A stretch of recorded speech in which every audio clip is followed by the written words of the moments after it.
En esta parte del tutorial de conexión por medio de Java a una base de datos, vamos ahora a hacer la operación de consulta. En la anterior fue una inserción, ahora vamos a consultar los datos que están en una tabla determinada.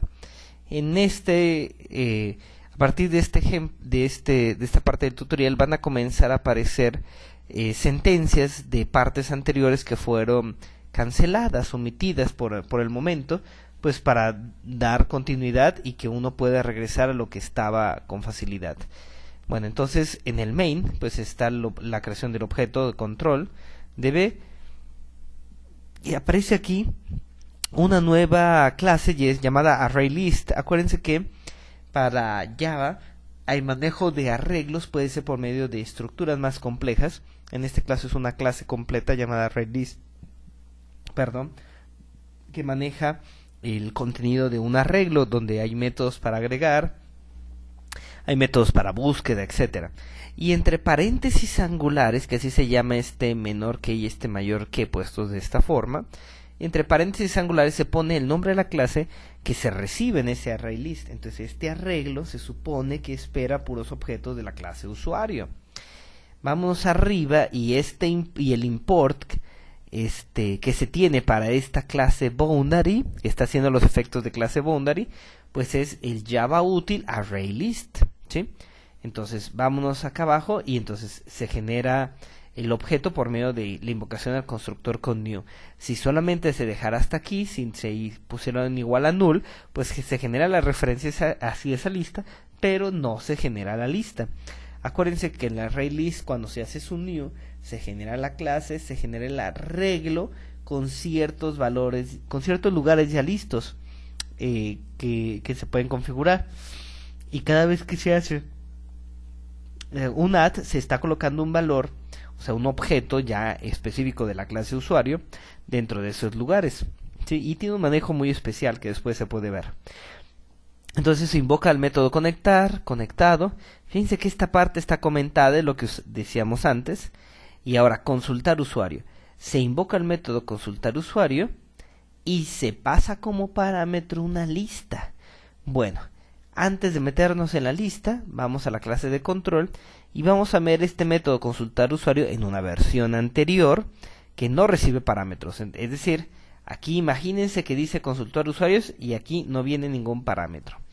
Y entonces regresa verdadero, pero fíjense bien, va a tener un objeto resultSet, que esa es la clase que va a manejar el resultado de una consulta. Hay otra, pero después se verá esa más adelante. El resultSet de la clase primitiva, llamámosle así. La clase statement, el objeto de la clase statement, que es el que envía el comando, y aquí está el objeto, el comando SQL que se enviará es un select asterisco from the usuarios.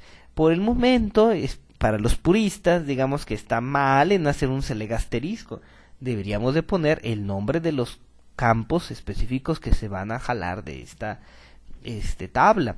Y ahora también no debería de tener un código de este tipo que hace una consulta, o sea, un código escrito por un programador, no debería tener el nombre de una tabla base en código duro. Debería ser un poquito más elaborado, o simplemente llamar una vista, ¿sí? Los programadores, digamos que en ciertos esquemas de seguridad llamados de defensa profunda, los programadores no deben de conocer los nombres reales de las tablas físicas, solo deben tener acceso a vistas, ¿sí? Que pueden ser actualizables esas vistas, pero no conocer el nombre de las tablas, ¿sí? Es peligrosísimo.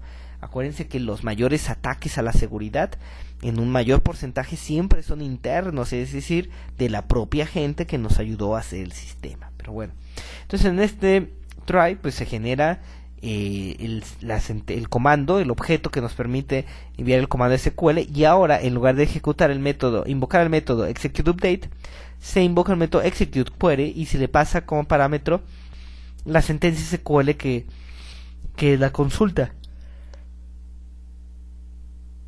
Como resultado de esta invocación de este método, fíjense cómo el resultado cae en este objeto RS, este objeto que era es de la clase resultSet. Sí, aquí está. Entonces se genera un objeto resultSet y entonces uno puede ir mostrando uno por uno ya podrías mostrar el contenido de esa consulta, el contenido de esa tabla. Entonces aquí se está imprimiendo en consola usuario, tabulador, se está concatenando diagonal T, que es un tabulador, de nombre, tabulador, tipo de usuario. Y fíjense este método while. RS es el result set, y entonces invocar al método next es, aclarémoslo, ese result set es una tabla que tiene columnas y filas, es como la tabla que se tiene en la base de datos, pero es una tabla que ya se tiene en el cliente, en el frontend.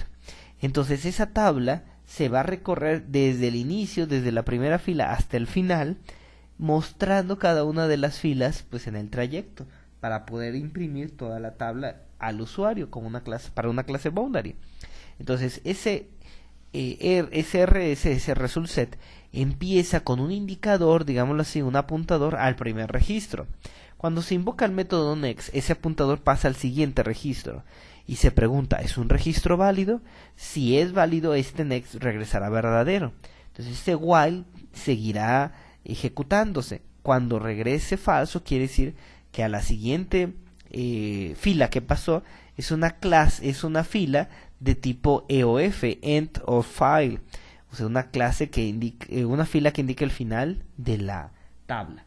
Entonces se pueden regresar consultas vacías, por ejemplo, que esta consulta que está aquí arriba, esta tabla de usuarios, regrese nulo, regrese 0 registros, sí. ¿Y sucederá un error en este código? No.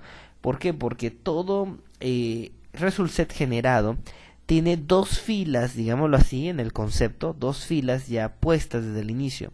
Una llamada BOF, begin of file, y otra llamada EOF, end of file. Digamos que están pegaditas una con otra. Esa tabla tiene dos filas, begin of file, end of file. Y cuando una consulta tiene datos, esas dos filas existen, pero están separadas porque en medio de ellas aparecen todas las filas que efectivamente regresa la consulta.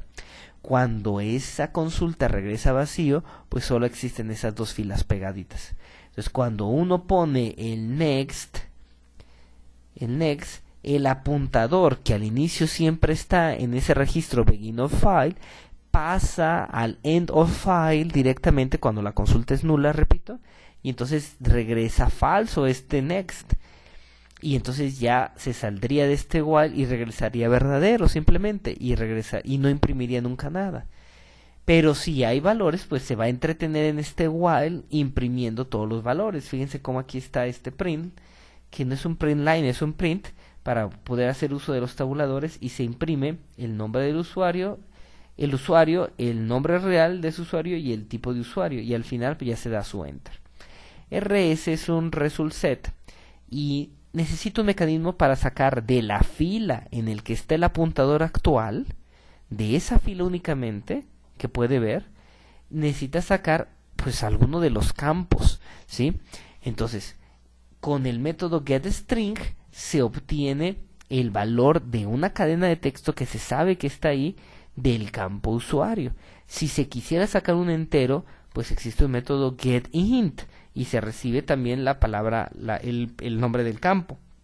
Hay un getFloat, un get que te da si es un campo blob, etcétera, ¿no? Entonces hay un get con cada tipo de dato específico, está especializado ese método. En este caso pues es un getString, si tuviéramos un flotante sería un getFloat y el nombre del campo. Entonces se imprimen todos los valores y se regresa verdadero. Lo mismo en el caso de si hay un error, pues se está aprovechando y lo que ya había de last error, se pone el error y se regresa falso. Pero pues está cayendo en un error hasta ahorita, hasta esta versión de ese consultar usuario, porque se imprime en una clase donde no debería imprimirse. O sea, se está haciendo que la clase de control haga juego de clase boundary.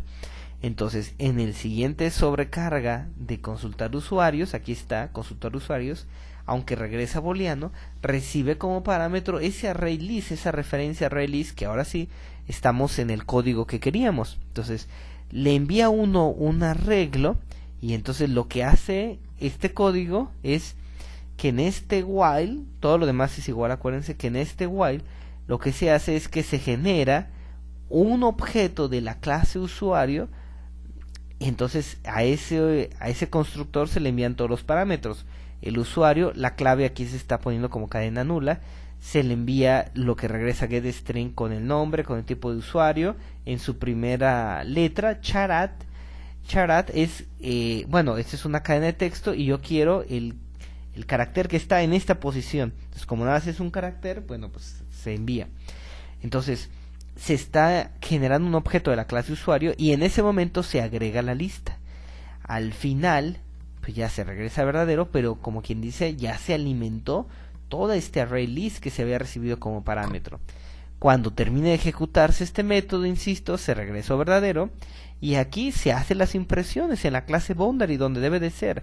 Aquí están los print line que estaban en la anterior versión y ahora fíjense este for.